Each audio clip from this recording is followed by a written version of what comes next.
साध संगत जी, बड़े ही प्रेम और सत्कार से कहना जी, धन निरंकार जी। साध संगत हम रोज अरदास करते हैं, सत्संग सुनते हैं, सेवा में हाथ बटाते हैं। यह सब करते हुए एक गुरु सिख का जीवन गुजरता है।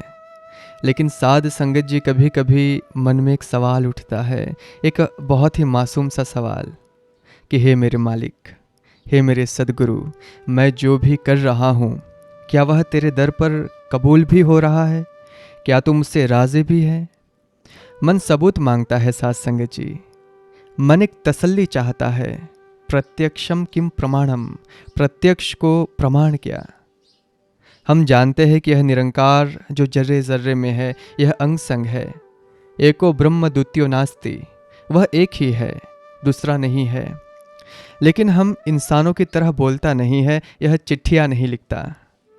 पर संतों ने, महापुरुषों ने अपने अनुभव से एक बहुत गहरी बात कही है। वह कहते हैं, बिन बोलिया सब किछ जानदा, किस आगे कीजिए अरदास। यह बिना बोले सब जानता है, लेकिन यह जताता भी है, यह इशारे करता है, यह अपनी मौजूदगी का एहसास कराता है। आज हम सदगुरु के उन्हीं इशारों को, साथ संगत उन्हीं संकेतों को समझने की कोशिश करेंगे। अगर आपके जीवन में यह बदलाव आ रहे हैं तो समझ लेना साथ संगत जी कि यह महज इंतफाक नहीं है, यह उस कुल मालिक की मोहर है कि वह आपसे खुश है। साथ संगत जी, सदगुरु की खुशी का जो सबसे पहला और सबसे बड़ा प्रमाण मिलता है, वह बाहर नहीं, हमारे अपने मन के भीतर मिलता है।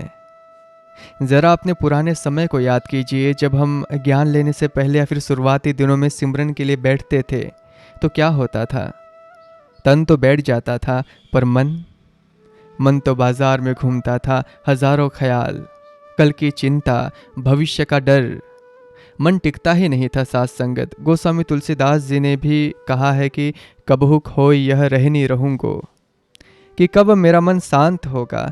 लेकिन अब अगर आप महसूस कर रहे हैं साथ संगत के सिमरन में बैठते ही मन एक गहरे सन्नाटे में चला जाता है।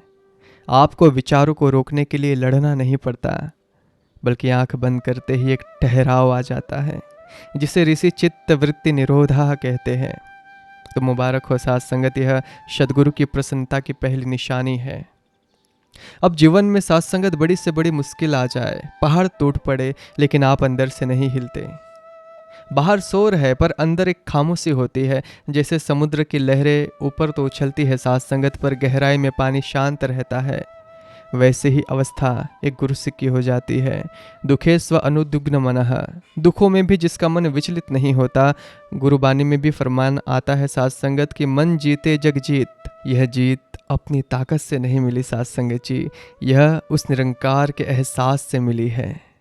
जब यह पक्का हो गया कि करने वाला तू है, त्वमेव करता, तो फिर चिंता कैसी। अगर आपका मन अब बेवजह की हाय तौबा से मुक्त होकर एक सहज अवस्था में रहने लगा है, तो समझिए तार जुड़ गए हैं साथ संगत। कबीर मन निर्मल भया, जैसे गंगा नीर, पाछे पाछे हरि फिरे, कहत कबीर कबीर। और साथ संगत जी, अध्यात्म का नियम देखिए, जब अंदर का मौसम बदलता है तो बाहर की कायनात भी आपके हक में फैसले लेने लगती है।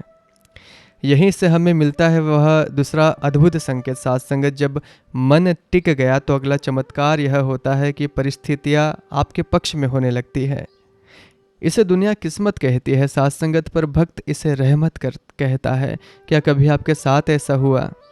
आप किसी भंवर में फंसे थे, कोई रास्ता नहीं सूझ रहा था, न पैसा था, न कोई सिफारिश, और अचानक कहीं ना कहीं से कोई ना कोई जरिया बन गया।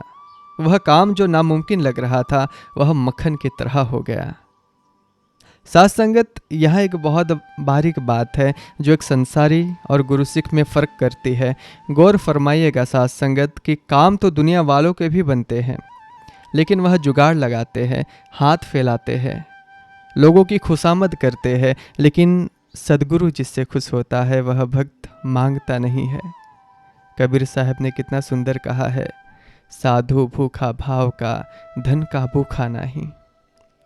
आपने दुनिया के आगे हाथ नहीं फैलाया, आपने अपनी इज्जत नहीं गिराई, आपने बस सिमरन किया, सदगुरु के वचनों को माना और अपना कर्म किया। साथ संगत और मदद खुद चलकर आपके पास आई, क्योंकि प्रभु का वादा है, योगक्षेमम वहाम्यहम्, तेरा योग क्षेम मैं वहम करूंगा। जब बिन मांगे साथ संगत मोती मिलने लगे, जब अनहोनी भी होनी बनकर आपके काम संवारने लगे, तो समझ लीजिए साथ संगत की आपकी डोर अब इस दातार के हाथ में है। यह निरंकार अपने भक्त की लाज ऐसे रखता है साथ संगत, जैसे पल के आंखों की रक्षा करती है। और जब मालिक इतना ख्याल रखने लगे, जब बिन मांगे झोलियाँ भरने लगे, तो फिर दिल में क्या आता है? सिर्फ और सिर्फ साथ संगत शुक्राना। और जहाँ सच्चा शुक्राना आ गया, वहाँ फिर मेल कुचेल टिक नहीं सकता। बस यही प्रवाह हमें ले चलता है तीसरे और सबसे पावन संकेत की ओर। साथ संगत जी, हम अक्सर सोचते हैं कि बुरी आदतें छोड़ना कितना मुश्किल है। हम कस्में खाते हैं, वादे करते हैं, फिर टूट जाते हैं। लेकिन तीसरा संकेत यह बताता है साथ संगत कि जब निरंकार खुद खुश होता है, तो सुधार कोशिश से नहीं, कृपा से होता है। ईश्वरा अनुग्रहण देवा, ईश्वर के अनुग्रह से ही सब होने लगता है। आप महसूस करेंगे कि पुरानी कड़वाहट, वह पुराना गुस्सा, वह किसी के लिए मन में पाली हुई नफरत, वह सब अब बोझ लगने लगी है। और मजे की बात यह है कि वह अपने आप छूट रही है। जैसे पतझड़ में पेड़ से सूखे पत्ते गिरने के लिए पेड़ को जोर नहीं लगाना पड़ता, वह अपने आप गिर जाते हैं। ठीक वैसे ही जब ज्ञान का वसंत आता है, तो विकारों के पत्ते अपने आप झड़ जाते हैं। ज्ञान अग्नि ही सर्वकर्माणि। साथ संगत, जिन लोगों की शक्ल देखना भी आपको पसंद नहीं था, आज उनके सामने आने पर आपको गुस्सा नहीं आता, मन में वह जहर नहीं घुलता। ऐसा लगता है जैसे किसी ने मन को धोकर साफ कर दिया हो। बाबा फरीद जी ने कहा है ना, फरीदा बुरेदा भला कर, गुस्सा मन न हटाई। यह अवस्था अब किताबों वाली नहीं रही, यह आपके जीवन की हकीकत बन जाती है। वसुदेव कुटुंबकम। आपको महसूस होता है कि कोई अंदर से मेरी डीप क्लीनिंग कर रहा है, ताकि इस दिल में केवल प्रेम और नम्रता रह सके। नफरत और वहम के लिए अब वहाँ कोई जगह नहीं बची। जब आप देखें कि आपकी बुरी आदतें कमज़ोर पड़ रही है और मन हल्का फूल जैसा हो रहा है, तो शंका मत कीजिएगा, यह सीधा सबूत है कि सदगुरु ने आपकी बाह पकड़ ली है। साथ संगत जी, सदगुरु की प्रसन्नता का चौथा और सबसे जरूरी संकेत यह है कि आपके हृदय में हर इंसान के लिए एक स्वाभाविक प्रेम और नम्रता जागने लगती है, जिसे शास्त्रों में आत्मवत् सर्वभूतेषु कहा गया है। साथ संगत, प्यार करना तो दुनिया भी सिखाती है, पर दुनिया वजह से प्यार करती है। यह मेरा रिश्तेदार है इसलिए प्यार है, इसने मेरा काम किया इसलिए प्यार है। लेकिन जब आप पर निरंकार की रहमत होती है, तो आपका प्यार बेवजह हो जाता है। संत कबीर जी ने कहा है ना, पोथी पड़ी पड़ी जग मुआ, पंडित भया न कोई, ढाई आखर प्रेम का पढ़े सो पंडित होए। यह ढाई आखर अब केवल किताबों में नहीं रह जाता साथ संगत, यह आपके व्यवहार में उतर आता है। अब आपके सामने कोई भी आ जाए, चाहे वह अमीर हो या फिर गरीब, ऊंची जात का हो या फिर नीची जात का, आपको उसमें सिर्फ और सिर्फ यह निरंकार ही नजर आता है। ईशावास्यमिदं सर्वम। अब आपको सब में ईश्वर का वास दिखता है, और जब सब में ईश्वर ही नजर आता है, तो फिर नफरत कैसे टिकेगी, ईर्ष्या कहाँ रहेगी। साथ संगत, अगर कोई आपका अपमान भी कर दे, कोई कड़वा भी बोल दे, तो पहले जहाँ आग लग जाती थी, अब वहाँ रहम आता है। आप सोचते हैं कि हे दातार, इसे सिमति बख्श, इसे बोध बख्श। आपके बोल मीठे और आपके चाल में एक फकीरी आ जाती है। यह कोई नाटक नहीं है साथ संगत, यह अंदर की वह खुशबू है जो अब छिपाई नहीं छिप रही है। बाबा हरदेव सिंह जी महाराज भी अक्सर फरमाया करते थे कि दीवारों से नफरत करना तो फिर भी समझ आता है, पर इंसानों से नफरत।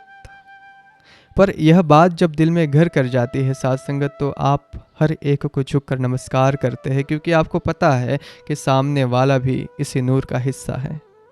सिया राम में सब जग जाने, करहु प्रणाम जोरी जुग पानी। जब दिल में इतना प्रेम भर जाता है, तो फिर भक्ति करना कोई काम नहीं रह जाता, भक्ति एक नशा बन जाती है। और यही हमें ले चलता है अगले यानी कि 5वें संकेत की ओर। साथ संगत जरा सोचिए, क्या जिस इंसान से हम बेइंतहा मोहब्बत करते हैं उसे याद करने के लिए हमें अलार्म लगाना पड़ता है? क्या उससे मिलने जाने के लिए हमें सोचना पड़ता है? नहीं ना, कदम खुद ब खुद उड़ जाते हैं। ठीक इसी तरह सदगुरु की खुशी का पांचवा संकेत यह है कि अब सेवा, सिमरन और सत्संग में कोशिश नहीं करनी पड़ती, बल्कि आनंद स्वयं आने लगता है। शुरुआत में हो सकता है साथ संगत कि हम एक नियम की तरह सत्संग जाते थे, घड़ी देखते थे कि कब सत्संग खत्म होगा। सिमरन में बैठना एक ड्यूटी लगता था, लेकिन अब अवस्था बदल गई है। अब सत्संग में जाना कोई रस्म नहीं, बल्कि आत्मा की खुराक बन गया है। अगर किसी दिन सत्संग ना मिले साथ संगत, तो मन मछली की तरह तड़पने लगता है। अब सिमरन के लिए जबरदस्ती बैठना नहीं पड़ता, बल्कि मन खुद भाग कर उस एकांत में जाना चाहता है जहां वह अपने प्रीतम, अपने निरंकार से बात कर सके।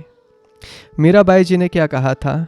पायो जी मैंने राम रतन धन पायो, खर्च ना खूटे चोर ना लूटे, दिन दिन बढ़त सवायो। यह सात्संगत वह धन है जो खर्च करने से, यानी कि बांटने से और बढ़ता है। सेवा अब बोझ नहीं लगती। पहले लगता था कि मैं सेवा कर रहा हूँ, अब लगता है कि दातार तेरा शुक्र है जो तूने मुझे इस काबिल समझा। यह तो मेरा सौभाग्य है। त्वदिवम वस्तु गोविंद, यह गोविंद तेरा तुझको अर्पण। सात्संगत जब भक्ति करने से होने की अवस्था में आ जाए, जब इसमें रस आने लगे, तो समझ लेना कि सौदा तो पक्का हो गया है। निरंकार ने आपकी अर्जी कबूल कर ली है, और जब इंसान इस रस में डूब जाता है तो सदगुरु उसे अकेला नहीं छोड़ते। वह हर पल हर कदम पर उसे गाइड करते हैं, और यहीं से मिलता है साथ संगत हमें छठा इशारा। साथ संगत यह निरंकार, यह सदगुरु केवल फोटो में या फिर स्टेज पर नहीं है, यह अंग संग है। सर्वस्य चाहम हृदय सन्विष्टो, सदगुरु सबके हृदय में स्थित है। जब आप इसकी रजा में चलने लगते हैं तो छठा संकेत यह मिलता है साथ संगत कि यह निरंकार आपको अंदर से गाइड करना शुरू कर देता है। इसे हम अंतरात्मा की आवाज़ भी कहते हैं। क्या कभी आपके साथ ऐसा हुआ है कि आप कोई काम करने जा रहे थे जो शायद गलत था, या फिर आपके भक्ति मार्ग के खिलाफ था? अचानक अंदर से एक घंटी बजी, मन में एक अजीब सी बेचैनी हुई। किसी ने जैसे अंदर से रोका, नहीं राहुल यह मत कर। यह वही अवस्था है साथ संगत। भगवान गीता में कहते हैं कि ददामि बुद्धि योगम तम, मैं उन्हें बुद्धि योग देता हूँ। यह कौन है साथ संगत? यह कोई और नहीं, यह आपका सदगुरु है जो आपके अंदर विवेक बनकर बैठा है। सदगुरु का ज्ञान एक टॉर्च की तरह काम करता है। अंधेरे रास्तों पर भी यह आपको बता देता है कि गड्ढा कहाँ पर है। गुरुवाणी में आता है कि मन तू ज्योति स्वरूप है, अपना मूल पछाणो। जब आप अपने मूल को पहचान लेते हैं तो आपका इंट्यूशन इतना साफ हो जाता है कि आप गलत फैसले ले ही नहीं सकते। अगर आपको भी अब सही और गलत का फैसला लेने में वक्त नहीं लगता, अगर गलत काम के तरफ कदम बढ़ाते ही पैर भारी हो जाते हैं और सही काम के लिए दिल में सुकून भर जाता है, तो यकीन मानिए साथ संगत निरंकार ने आपका हाथ बहुत कसकर पकड़ रखा है। वह आपको गिरने नहीं देना चाहता। और साथ संगत जिसके साथ खुद यह कुल मालिक चल रहा हो, उसे फिर दुनिया की चकाचौंध कैसे बांध सकती है। यहीं से, इसी अवस्था से जन्म लेता है हमारा सातवां और सबसे ऊंचा संकेत। साथ संगत जी, यह सबसे गहरा और सबसे महत्वपूर्ण संकेत है। इसे बहुत ध्यान से समझिएगा। अक्सर लोग सोचते हैं कि ईश्वर मिल गया तो घर बार छोड़ना पड़ेगा, जंगल जाना पड़ेगा। नहीं साथ संगत, हमारे सदगुरु तो हमेशा यही समझाते हैं कि गृहस्थ में रहकर ही भक्ति करनी है। लेकिन सातवां संकेत यह है कि आप दुनिया में रहते तो है, पर दुनिया आप में नहीं रहती।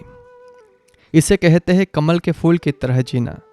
पद्म पत्रम देवांभसा, जैसे कमल का पत्ता पानी में रहकर भी पानी से नहीं भीगता, जैसे कमल कीचड़ में रहता है, पानी में रहता है, पर पानी की एक भी बूंद उस पर टिक नहीं पाती, वैसी ही अवस्था एक पूर्ण गुरु सिख की हो जाती है। अब इसका मतलब क्या है? इसका मतलब यह नहीं कि आप जिम्मेदारियां छोड़ देंगे। नहीं साथ संगत, आप पहले से भी बेहतर पिता बनेंगे, बेहतर माँ बनेंगे, बेहतर बेटा बनेंगे। आप नौकरी व्यापार पूरी ईमानदारी से करेंगे, लेकिन मन नहीं चिपकेगा। गाड़ी, बंगला, पद, प्रतिष्ठा, यह सब होगा। आप इनका इस्तेमाल भी करेंगे, पर आप इन्हें अपना नहीं मानेंगे। आपके अंदर यह गहरा एहसास बैठ जाएगा कि तेन तकतेन भुंजिता, अर्थात त्याग पूर्वक भोग करो। तेरा तुझको सौंप दे तो क्या लागे है मेरा। साथ संगत, अब अगर दुनिया तारीफ कर दे तो अहंकार नहीं आता, क्योंकि पता है कि गुण तो दातार का है। ना हम करता, हरि ही करता। मैं करता नहीं, हरि करता है। और अगर कोई निंदा कर दे तो दुख नहीं होता, क्योंकि पता है कि यह शरीर और यह मान सम्मान सब नासवान है। आप इस दुनिया में एक मेहमान यानी कि गेस्ट की तरह रहने लगते हैं। जैसे होटल के कमरे में हम रहते हैं तो उसे साफ रखते हैं, पर उसे अपना मानकर उसके साथ चिपकते नहीं है। वैसे ही आप इस संसार में रहते हैं। अगर आपके जीवन में भी यह उदासीनता नहीं बल्कि यह प्यारा सा न्यारापन आ रहा है, तो साथ संगत जी, यह सबसे बड़ा प्रमाण है कि निरंकार ना केवल आपसे प्रसन्न है, बल्कि आप उसकी रज़ा में पूरी तरह ढल चुके हैं। साथ संगत, तो यह थे वह 7 अनमोल संकेत। मन का सहज शांत होना, बिन मांगे मदद मिलना, विकारों का छूटना, सबके लिए प्रेम और नम्रता, भक्ति और सेवा में रस आना, अंदर से सही गलत का इशारा मिलना, दुनिया में रहकर भी कमल के फूल की तरह रहना। साथ संगत, अगर इनमें से कोई भी संकेत आपको अपने जीवन में दिख रहा है तो एक बात याद रखिएगा, यह संकेत अहंकार करने के लिए नहीं है कि मैं बहुत बड़ा भक्त बन गया हूँ। यह संकेत तो और ज़्यादा शुक्राने करने के लिए है। सिर झुका कर कहिए, सच्चे बादशाह, यह मेरी कमाई नहीं, यह तेरी रहमत है। मुझे इस रहमत के काबिल बनाए रखना। हमारी कोई औकात तो नहीं है, यह तो तेरी बख्शिश है जो तूने हम पर अपने चरणों में लगा रखा है। साथ संगत, मेरी अरदास है कि प्रार्थना है कि हम सब के जीवन में यह 7 रंग निखर कर आए। हम सबका जीवन ऐसा बन जाए साथ संगत कि हमें देख कर दुनिया कहे कि अगर भक्त ऐसा है तो इनका गुरु कितना प्यारा होगा। आप सभी के चरणों में बार बार नमन। साथ संगत, प्रेम से, सत्कार से और दिल की गहराइयों से बोलिए धन निरंकार जी।